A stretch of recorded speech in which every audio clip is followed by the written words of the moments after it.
Pesan Tuhan buat kita diambil dari Yehezkiel 47. Jadi kalau kita baca tentang Yehezkiel ini sebenarnya ini adalah betapa Tuhan memberikan begitu banyak penglihatan kepada Yehezkiel ya ketika itu. Jadi penglihatan-penglihatan yang kita baca di dalam Yehezkiel itu sebenarnya penglihatan yang Yehezkiel terima ketika ada di dalam pembuangan ya, pembuangan di Babel. Nah, salah satunya adalah Yehezkiel 47. Nah, kita lihat kita baca dari yang hanya ayat yang ketiga saja sesuai dengan pesan Tuhan. Sedang orang itu pergi ke arah timur dan memegang tali pengukur di tangannya. Ia mengukur 1000 hasta dan menyuruh aku masuk dalam air itu, maka dalamnya sampai pergelangan kaki. Nah, jadi kalau kita baca Yehezkiel 47 ini, ya kita lihat bahwa ada banyak hal yang kita udah pelajari sepanjang minggu ini ya. Nah, kalau kita lihat perhatikan bahwa Yehezkiel pada waktu itu ada di pembuangan ya. Nah, jadi orang-orang yang ditawan di dalam pembuangan di Babel ini bukan sesuatu hal yang mudah ya, bukan sesuatu hal yang menyenangkan sebetulnya. Ini kan mereka adalah orang-orang yang ditawan. Tapi kalau dilihat bahwa selama di Babel ini Yehezkiel dapat penglihatan. Ya, artinya gini, kalau kita kembali lagi diingatkan kepada pesan Tuhan di minggu lalu, apapun sebenarnya tantangan pergumulan kita hadapi, sebenarnya Tuhan tidak pernah ninggalin kita. Nah, cuman persoalannya adalah gini, kesadaran kita akan kehadiran Tuhan itu yang nggak ada. Nah, dari awal dari Matius kalau kita baca bahwa Yesus itu lahir sebagai Immanuel, Allah yang menyertai kita. Belum lagi kalau kita baca di Korintus bahwa dia adalah Allah yang ingin bersama dengan umatnya, Allah yang dia adalah Bapa yang baik yang tidak pernah meninggalkan kita. Jadi dari pihak Allah sendiri, Allah itu nggak pernah ninggalin kita, Allah itu nggak pernah membiarkan kita, Allah ada menyertai kita. Nah, cuma persoalannya adalah kita nggak menyadari, ya kita kesadaran kita akan kehadiran Allah itu yang sangat kurang. Nah, itu juga yang terjadi sama Yakub kan pada waktu ini. Saya balik lagi ya ke yang minggu lalu. Jadi itulah yang terjadi sama Yakub. Kesadaran dia akan kehadiran Allah itu nggak ada waktu itu, dan betapa takutnya dia. Dan sampai satu titik di mana dia menyadari kehadiran Allah, makanya cara pandang dia berubah. Dia ingat kembali tentang janji-janji Tuhan. Dia ingat kembali, dia melihat bahwa tempat ini bukan tempat yang biasa, tapi ada tempat yang di mana ada hadirat Tuhan di situ. Nah, jadi kesadaran setiap orang akan keberadaan Allah dalam hidup tuh begitu penting sebetulnya. Nah, ini nggak ditentukan dengan tapi saya percaya Yesus, tapi saya udah melayani gitu. Nah, orang yang percaya Yesus dan melayani itu juga nggak otomatis dia menyadari kehadiran Tuhan, terutama di dalam pergumulan. Makanya kan kita sering dengar orang yang udah di dalam Tuhan, udah pelayanan, udah kayaknya wah serius banget sama Tuhan, tapi begitu menghadapi pergumulan, akhirnya udahlah Tuhan nggak ada, udah Tuhan nggak adil, udahlah kayaknya saya doa juga Tuhan nggak jawab. Kan sering ada yang seperti itu. Nah, itu bukannya jadi gini, bukan berarti bahwa kalau kita percaya Yesus otomatis kita menyadari kehadiran Tuhan dalam hidup, dalam apapun yang kita hadapi itu. Banyak orang yang nggak menyadari itu. Nah, ternyata kesadaran akan kehadiran Tuhan dalam hidup kita itu sangat dipengaruhi oleh level kepenuhan kita akan Tuhan, tingkat kepenuhan kita akan Roh Kudus itu sangat dipengaruhi. Jadi orang-orang yang saya pernah melayani orang yang kalau doa dia datang dengan pergumulan soal uang, banyak utang, dia terlilit utang karena dia berurusan dengan debt collector. Dia datang doa dan percaya Yesus, percaya. Dia waktu doa, bahasa rohnya kencang. Nah, tapi kesadaran dia akan kehadiran Tuhan itu sangat minim sebetulnya. Kenapa saya bisa ngomong gitu? Karena waktu dia menghadapi situasi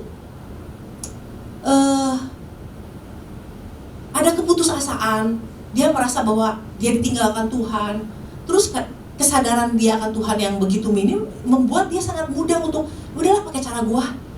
Dia bohong sana, dia bohong sini, dia tipu sana, termasuk saya yang ketipu. Nah, jadi kesadaran akan kehadiran Tuhan, keberadaan Tuhan dalam hati kita itu tergantung sama tingkat level kepenuhan kita akan Roh Kudus. Nah, kita minggu ini kan kita belajar tentang melangkah lebih dalam. Ya, jadi Tuhan mau supaya kita nggak puas berada di dalam satu level kondisi saja, tapi mengajak kita untuk lebih dalam lagi. Artinya lebih penuh lagi di dalam keberadaannya, kepenuhan Tuhan, kepenuhan Roh Kudus. Nah, kalau kita bandingkan gini, saya jadi cuma merenungkan gini, apa sih bedanya Daniel gitu loh? Daniel juga waktu itu ada di dalam pembuangan. Jadi orang-orang yang di dalam pembuangan ke Babel itu bukan hanya Yehezkiel ya, ada kita kenal satu nama yang namanya Daniel. Daniel juga ada di masa yang sama, dia juga dibawa ke pembuangan ke Babel. Nah, sama kondisinya sama, orang-orang yang ada di dalam tawanannya Babel itu kondisinya nggak gampang, nggak mudah. Apalagi Daniel diangkat menjadi bagian dari istana. Wah, itu persaingannya itu di dalam istana itu pasti nggak gampang. Apalagi dia bukan orang Babel, dia orang Yahudi. Itu pasti nggak gampang ngadepinnya. Nah, tapi kalau kita lihat bahwa selama dia ada di Babel, 70 tahun dia ada di Babel, walaupun kalau kita baca nggak ada tuh yang namanya beda sama kalau kita baca tentang Daud di Alkitab, bahwa dia tanya Tuhan jawab, dia tanya Tuhan jawab gitu ya. Nah, kalau di Daniel itu rasanya dia kita nggak baca tentang hubungan yang terus-menerus dengan Tuhan, tetapi kita tahu bahwa dia punya hubungan dengan Tuhan yang begitu intim. Sehari berapa kali dia datang sama Tuhan? Itu 3 kali. Itu sesuatu yang dia lakukan terus-menerus. Artinya dia punya kedisiplinan, dia punya hubungan yang luar biasa dengan Tuhan. Artinya dia adalah orang yang kalau zaman sekarang mungkin dia orang yang penuh dengan Roh Kudus. Orang-orang yang hidup di dalam kepenuhan Tuhan. Makanya gini, walaupun dalam kondisi sulit apapun, waktu dia ngadepin tantangan, waktu dia disuruh, ayo sembah patung, dia punya keberanian untuk menolak. Nah, artinya apa?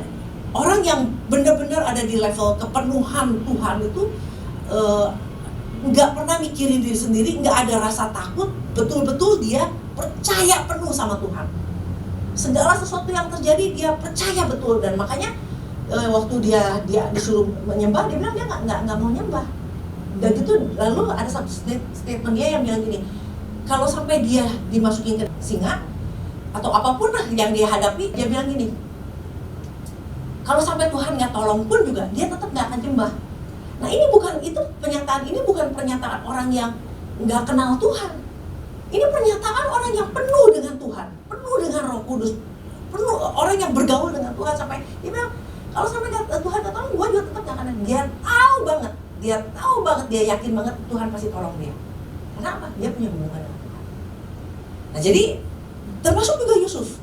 Jadi selama dia ada di tempatnya Potifar, kita nggak pernah baca dia namanya dia tanya Tuhan jawab, dia tanya Tuhan jawab, enggak. Dia cuma dia ada di situ berdasarkan sebuah visi. Nah, jadi orang yang betul-betul punya kedalaman, punya hubungan dengan Tuhan, dia punya visi yang datang dari Tuhan, dia punya pernyataan dari Tuhan, dan selama dia ada di dalam rumah Potifar juga, dia tahu banget bahwa waktu dia ditawarin tidur sama istri Potifar, dia tahu banget, dia bilang gini bahwa gak mungkin aku mau melakukan dosa yang sebesar ini. Ngerti gak? Jadi orang-orang yang betul-betul kepenuhan Tuhan, dia nggak cuma mikirin, aduh nanti gue mati, aduh nanti gue di penjara, aduh nanti gue susah. Dia nggak mikirin gitu. Dia cuma mikir tentang kepentingannya Tuhan. Ini sesuatu hal yang luar biasa. Nggak ada rasa takut, nggak ada rasa bimbang, nggak ada rasa. Kenapa? Dia punya hubungan, dia punya kedalaman, dia punya kepenuhan Kristus yang kepenuhan Roh Kudus yang luar biasa. Kalau zaman sekarang. Nah, jadi ketika Tuhan ingatkan kita dari pesan Tuhan tentang kedalaman ini, kan ada 4 level semata kaki, level lutut, pinggang, dan betul-betul kepenuhan sampai tenggelam. Ini jangan kita menyalahartikan gini, bahwa kalau orang yang kedalamannya ada di semata kaki itu pasti orang baru. Kita kan orang lama, apalagi udah pelayanan, udah khotbah, pasti kita ada di dalam kepenuhan. Enggak juga, itu nggak ada hubungannya. Itu urusan pribadi, nggak ada hubungannya dengan tahun kita, ada berapa tahun kita ikut Tuhan. Nah, jadi jangan kita pikir bahwa udah sekian tahun berarti gue udah dipinggang, nanti sebentar lagi gue penuh gitu. Enggak, ini nggak ada hubungannya. Nah, jadi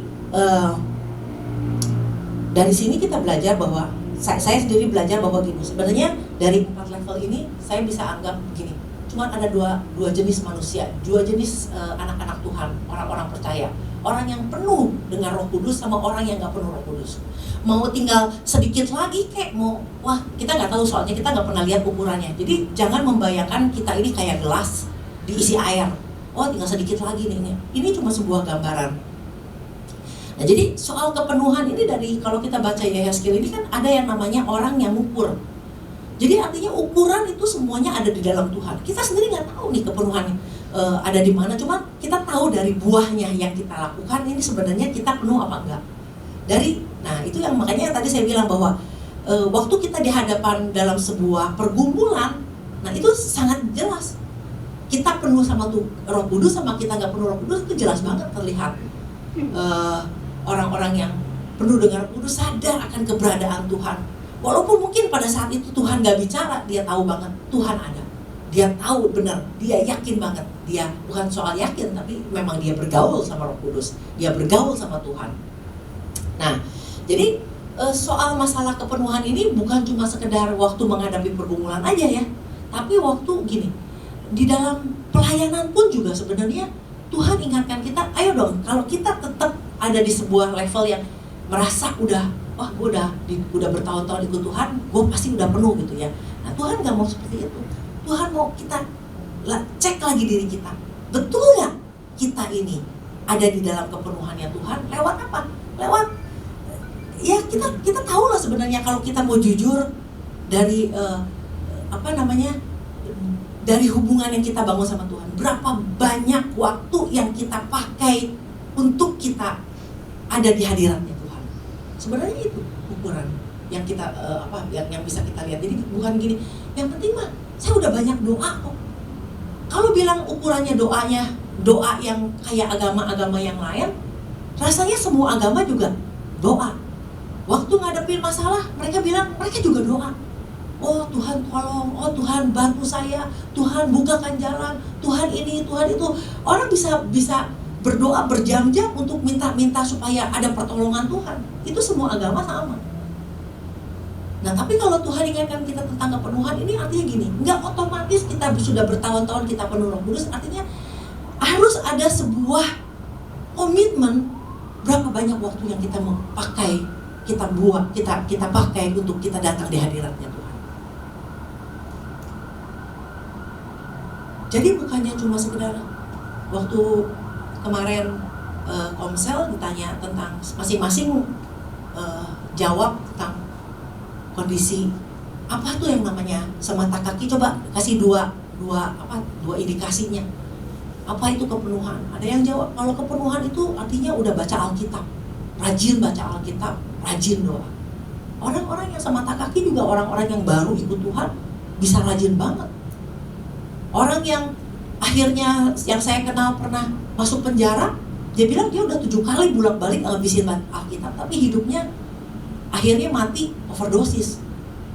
Nah jadi bukan itu indikasi bahwa kita udah bolak-balik baca Alkitab sampai khatam, tapi ya, hubungan yang kita bangun sampai seberapa kita punya hubungan yang terus-menerus dibangun. Jadi dengan kalau kita harus di dalam Tuhan kita merasa bahwa kadang-kadang kita merasa kita sudah penuh. Nah itu makanya dengan merasa aja sebenarnya menurut ukuran kita merasa sudah penuh, tapi menurut yang kita pikirkan ini ukurannya Tuhan, kepenuhan dari ukurannya Tuhan. Soalnya orang yang berjalan di dalam kepenuhannya Kristus itu orang yang berjalan dengan kuasa Tuhan. Orang-orang yang kalau kita lihat Paulus ngadepin tantangan, dia sadar banget Tuhan ada di situ. Dia tahu banget kehadiran Tuhan. Dia tahu banget arti hidup dia. Dia tahu banget panggilannya dia. Jadi kalau saya baca bahwa kehidupannya Paulus, kayaknya dari pertama dia ikut Tuhan, dia gak pernah tuh yang namanya ada di level sematakan. Dari mulai ikut Tuhan, dia udah hidup di dalam kepenuhan Kristus. Dia penuh Roh Kudus. Makanya di dalam pelayanan yang gak ada takutnya, gak ada matinya. Pelayanan dia maju terus. Dan waktu dia di penjara, waktu dia dalam keadaan sulit, dia terus terkoneksi sama Tuhan. Nah, ini orang-orang yang betul-betul punya hubungan, dan bagaimana Tuhan arahkan, Tuhan tuntun, Tuhan kasih tahu, Tuhan terus bicara. Waktu Paulus mau ke sini ke situ, Tuhan suruh, ada Roh Kudus yang bilang jangan ke situ, harus ke sini, ke sana. Itu pelayanan yang orang yang kepenuhan Roh Kudus tuh, wah, benar-benar sama surga tuh hubungannya begitu luar biasa. Nah, jadi beberapa waktu yang lalu saya pernah ingatkan bahwa kita adalah orang-orang yang diutus dari surga. Kita bukan orang bumi, kita adalah orang yang diutus dari surga. Untuk apa? Untuk menjadi wakilnya Tuhan di muka bumi, untuk jadi ambasadornya Tuhan. Nah, jadi ambasadornya Tuhan, kalau kita menjadi ambasador yang luar biasa, sebenarnya kita harus punya koneksi yang terus-menerus, di mana dari pusat ya, dari kerajaan pusat itu dia ngontrol hidup kita. Kamu harus ke kanan, kamu harus ke kiri, kamu harus ke sana, kamu harus ke sini, kamu harus melakukan ini. Itu sebenarnya itu yang Tuhan lagi mau ajar kita. Jadi waktu dari awal tahun baru, Pak Ishak sempat sampaikan bahwa tahun ini sebenarnya tahun di mana kita harusnya berjalan di dalam tuntunan dari firman Tuhan. Bukan firman Tuhan yang logos, tapi firman yang Tuhan yang datang dari Tuhan. Nah, itu dapat dari mana? Dari hubungan, dari seberang. Jadi hubungan yang terus-menerus dibangun membuat kita terus berjalan di dalam kepenuhan Kristus. Nah, lihat aja pelayanannya ya, di Paulus, pelayanan yang gak ada takutnya. Waktu dia ada orang yang mengganggu, ada kuasa kegelapan yang mengganggu, dia punya kuasa untuk menghardik, menghancurkan iblis. Nah, ini yang namanya berjalan dengan kuasa. Jadi selama orang Kristen belum di dalam kepenuhan, dia belum yang namanya berjalan di dalam kuasa Tuhan. Nah, kuasa Tuhan yang seperti apa? Ini kan di dalam Yehezkiel 47 kan dijelaskan bahwa kuasa Tuhan adalah kuasa yang dimana laut mati aja bisa berubah menjadi tempat yang subur, kematian menjadi kehidupan, yang nggak punya pengharapan jadi punya pengharapan yang luar biasa. Ini satu kehidupan yang pemulihan yang luar biasa. Itu dapat dari mana? Dari dalam, dari kepenuhan Kristus di dalam anak-anak Tuhan. Di dalam Roma 8 pun dikatakan gini, bahwa roh yang membangkitkan Kristus itu sebenarnya ada di dalam kita. Roh yang membangkitkan Kristus. Nah, apakah kita penuh dengan roh yang membangkitkan Kristus di dalam kita? Kita lihat dari pelayanan kita. Nah, ini yang Tuhan ingatkan, bahwa tantangan kita nggak tahu ke depannya seperti apa, pelayanan seperti apa. Tapi dengan pesan Tuhan yang seperti ini, kita diingatkan bahwa jadi gini, penuh Roh Kudus itu bukannya sebuah pilihan, harusnya menjadi sebuah kerinduan setiap kita. Saya ingat kisah dari seorang yang namanya Smith Wigglesworth. Ya, kita udah sering dengar. Wah, ini seorang tukang ledeng yang betul-betul hidupnya bergaul sama Tuhan. Hidup di dalam kepenuhan Roh Kudusnya luar biasa. Jadi waktu kalau dia lagi pergi kemana, tiba-tiba Tuhan bisa bilang, jangan ke situ. Kamu diam dulu, baca Alkitab. Ini ayat, tolong baca yang ini. Dalemin ini, coba ngertiin ini. Dia bisa berhenti, dia diam dulu, dia baca Alkitab. Jadi kemana-mana dia baca Alkitab. Karena dia tahu Tuhan nanti bicara. Tuhan akan kasih instruksi. Tuhan akan kasih arahan. Tuhan akan kasih tuntunan. Jadi inilah jadi makanya di dalam pelayanannya dia berapa kali dia membangkitin orang mati.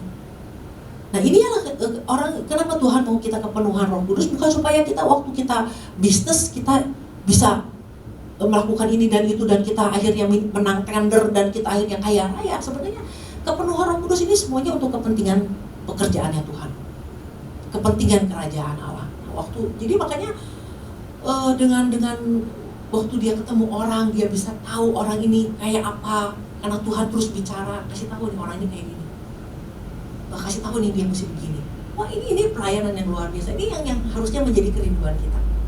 Mungkin dalam kehidupan kita sehari-hari pernah lah bagaimana kita ngalamin tuntunannya Tuhan. Pernah nggak ngalamin? Pasti pernah lah, sekali-kali pernah ngalamin tuntunannya Tuhan. Dan ternyata waktu kita, makanya kan banyak orang, ada beberapa orang yang suka bersaksi, wah dia dengar suara Tuhan dan waktu dia melakukan ini ternyata dia ngalamin sesuatu yang luar biasa. Nah, ini kan setiap kita anak Tuhan pasti pernah ngalamin tuntunannya Tuhan. Nah, itu sebenarnya caranya Tuhan untuk gini, lu dituntun sama gua, lu ngalamin sesuatu yang dahsyat nggak? Ngalamin dahsyat. Mestinya ini perbuatan ini harusnya setiap hari. Ini cara Tuhan memperkenalkan. Kalau dituntun sama Tuhan, kalau diarahin sama Tuhan, kamu akan mengalami hal-hal yang luar biasa. Nah, itu sebenarnya cara Tuhan mengenalin kita. Nah, itu harusnya menjadi kerinduan setiap kita, bahwa kalau kita hidup setiap hari digituin sama Tuhan, dituntun Tuhan, betapa enaknya ya. Nah, artinya dengan kita berpikir seperti itu, harusnya harusnya kita nggak boleh ada di level ini nih. Kita harusnya jadi anak-anak Tuhan yang naik level lagi, punya kedalaman, punya kepenuhan Roh Kudus yang lebih lagi. Ternyata enak ya, kalau dituntun sama Tuhan, dikasih tahu ke kiri kanan sama Tuhan, ternyata enak loh.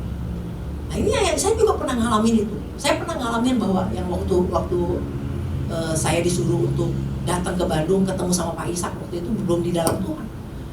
Itu yang namanya dorongan dari Tuhan itu begitu luar biasa. Sampai akhirnya saya kan orangnya penakut ya, walaupun tinggal di Jakarta, sebenarnya kalau ke Bandung itu sendiri tuh nggak punya keberanian. Nah, tapi waktu itu benar-benar ada satu dorongan yang mau mundur, mau bilang Tuhan nggak bisa. Nah, jadi itu sebenarnya cara Tuhan memperkenalkan dirinya, bahwa kalau kita punya hubungan, punya kepenuhan Tuhan, waktu Tuhan bawa kita untuk melakukan ini dan ini, wah rasanya harusnya menjadi kerinduan kita semua. Jadi soal kepenuhan ini bukan cuma sekedar soal udah berbahasa roh nih. Kalau setiap kali kepenuhan itu artinya bahasa rohnya kita sampai ngedeg-degnya udah sampai level sekian keras banget gitu. Enggak, bukan yang itu. Tapi seberapa kita mampu mendengar Tuhan mengarahkan kita dan kita bisa nanggepin itu. Nah, jadi orang-orang yang hidup di dalam kepenuhan rasanya udah nggak ada kepikiran untuk menguntungkan diri lagi, tapi bagaimana kita menguntungkan kerajaan surga, bagaimana kita menyelesaikan pekerjaannya Tuhan. Kita untuk menyelesaikan pekerjaan Tuhan, kalau pakai kekuatan sendiri, kalau kita cuma ada di level semata kaki, nggak akan mungkin bisa. Karena apa? Karena dunia begitu kuat menguasai saat ini, kuasa kegelapan menguasai dunia. Kalau orang nggak betul-betul hidup di dalam kepenuhan roh, rasanya susah untuk mengalahkan dunia, untuk menyelesaikan pekerjaan Tuhan apalagi. Oleh karena itu kalau kita lihat bahwa baca apa yang terjadi sama Paulus, dan dari awal dia ikut Tuhan, kerinduannya cuma satu, mengenal Tuhan dan kuasa kebangkitannya. Itu terus dia kejar. Dia berlari-lari sedemikian rupa untuk mengejar. Dan artinya ada sebuah kondisi di mana dia betul-betul punya kerinduan. Dia berlari, dia mengejar, dia punya satu nggak mau biasa-biasa. Nah, makanya dia menyelesaikan sebuah pelayanan pekerjaan di masanya dia bisa menyelesaikannya dengan baik. Dan pada waktu dia mengakhiri pertandingan ini dengan baik. Jadi kalau dia bilang waktu dia ada di dalam perahu dan Roh Kudus bilang jangan takut, kamu pasti selamat. Nah, ini bukan cuma sekedar kadang-kadang kan anak-anak Tuhan kan ya kata Tuhan. Nah, ini yang Paulus nih benar-benar kata Tuhan. Dia bisa ngomong itu karena betul-betul dia dengar dari Tuhan.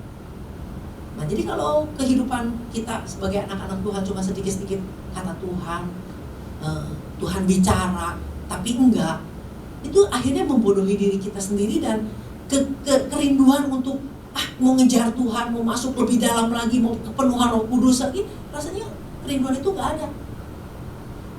Kenapa? Karena kita udah ngerasa bahwa begitu dapat kita mikir sesuatu yang baru, padahal itu ide kita, kepikiran aja gitu. Tapi kita selalu bilang bahwa Tuhan ingatkan.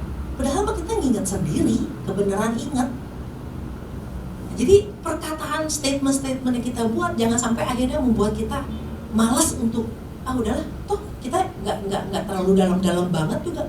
Apalagi ada orang yang gua belum berbahasa roh, nggak penuh Roh Kudus juga. Tuhan banyak bicara. Yakinin, benar nggak Tuhan bicara gitu.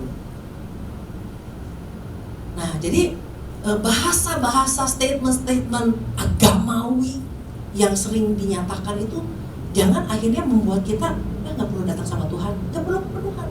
Tapi harusnya punya satu kerinduan bahwa gua pengen kayak Paulus, gua pengen pelayanan ini kayak Paulus. Ketemu orang, gua ngomong, orang bertobat. Orang sakit, gua tumpang tangan, orang ini sembuh. Wah, itu pelayanan yang betul-betul harusnya menjadi kerinduan kita. Waktu Tuhan bilang, pergi ke sana. Waktu kita pergi, kita ngomong firman dan orang itu langsung memberikan diri dibaptis. Wah, itu sesuatu yang luar biasa. Nah, oleh karena itu sekali lagi kita diingatkan bahwa untuk sampai di level kepenuhan itu nggak tiba-tiba, nggak otomatis sekian tahun kita ikut Tuhan pasti kita kepenuhan Roh Kudus. Enggak. Itu sesuatu yang kita harus punya kerinduan dan kita memberikan waktu kita lebih banyak lagi untuk ada di hadirat Tuhan. Bukan cuma sekedar doa. Kalau ngomong soal doa, gue juga doa. Orang agama lain juga berdoa. Terus gitu, kalau dibilang, tapi gue doa terus gue ditolong. Agama lain juga kalau kesaksian gitu. Gue doa, gue ditolong. Tapi persoalannya gini, di dalam Tuhan bukan soal masalah itu. Tapi persoalannya adalah hubungan. Hubungan yang kita bangun. Nah, dari mana kita dapat wahyuan dari Tuhan? Waktu kita berbahasa roh. Di dalam hadirat Tuhan kita berbahasa roh sampai akhirnya Tuhan bicara sama kita. Tuhan kasih pewahyuan, Tuhan kasih kita pencerahan.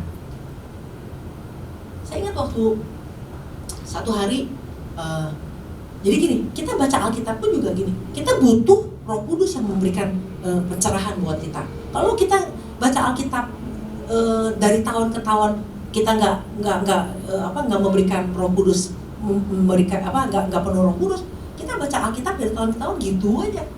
Nah, peningkatan kita dari mana? Dari hubungan yang dibangun, kepenuhan Kristus yang terus dibangun sampai akhirnya kita baca Alkitab, baca ayat yang sama pun akhirnya kita, wah, Tuhan bicara nih, Tuhan bukakan lebih lagi nih hal-hal yang dahsyat di ayat ini. Nah, itu apa? Dari mana? Dari hubungan, dari seberapa kita hidup di dalam kepenuhan Kristus. Nah, waktu satu hari, misalnya nih, ini contoh yang paling jelas sekali yang saya masih ingat waktu anak saya diculik. Nah, itu kan kalau menurut pikiran saya, wah pasti Tuhan tegur saya nih, wah pasti Tuhan nih pengen supaya saya bertobat nih. Tuhan, itu kan kesimpulan kita gitu kan. Nah, sampai akhirnya datang sama Tuhan, terus Tuhan kenapa hal ini terjadi? Kenapa sampai anak saya diculik? Tuhan kasih tahu kenapa nih harusnya. Sampai Tuhan kasih satu ayat dari Yohanes 9. Bukan salah kamu, bukan salah anak kamu, tapi kemuliaan Tuhan harus dinyatakan. Nah, itu pernyataan itu, waduh, hiburan banget, kekuatan banget buat kita. Jadi artinya, nah ini juga termasuk buat saya. Harusnya itu menjadi sebuah gaya hidup. Kita tanya, Tuhan jawab. Jadi bukan kesimpulan kita, wah ini rencana Tuhan. Kemarin ini saya katakan bahwa kalau berhasil kita bilang itu rencana Tuhan, kalau gagal kita bilang itu rencana Tuhan. Jadi rencana Tuhan itu yang mana? Yang gagal atau yang berhasil? Nah, yang paling benar apa? Tanya sama Tuhan dan sampai Tuhan bilang yang ini. Sampai Tuhan bilang ini maksudnya. Jadi bukan nyimpulin sendiri. Nah, dari mana kita bisa tahu kesimpulan dari Tuhan yang ini, yang itu? Dari hubungan kita. Karena itu biarlah kita masing-masing, termasuk saya, punya kerinduan yang lebih lagi bahwa hidup kita adalah hidup yang seharusnya punya gaya hidup yang Tuhan terus bicara sama kita. Tuhan yang terus yang menuntun, Tuhan terus yang mengarahkan kita. Firman Tuhan bilang gini, bahwa setiap langkah kita dituntun dan diarahkan sama Tuhan. Betul? Nah, jadi arah kita mau ke kanan ke kiri, kalau kita punya hubungan nanti Tuhan yang arahkan, bukannya kita membawa diri kita sendiri. Nah, yang seperti itu hanya ada di dalam apa? Kalau kita hidup di dalam kepenuhan. Nah, kepenuhan Kristus itu harusnya bukan kita penuh loh lagi dulu. Kita pernah penuh loh 2 tahun yang lalu. Gua pernah penuh loh lagi berapa tahun yang lalu. Tapi kepenuhan Kristus adalah hari ini, hari lepas hari. Biarlah ini menjadi kerinduan saya, kerinduan kita semua untuk terus tidak ada di level yang terus menurut di situ, tapi terus kepenuhan supaya apa? Kita bisa menjadi alat Tuhan yang efektif seperti Paulus. Bagian firman Tuhan atau berkata.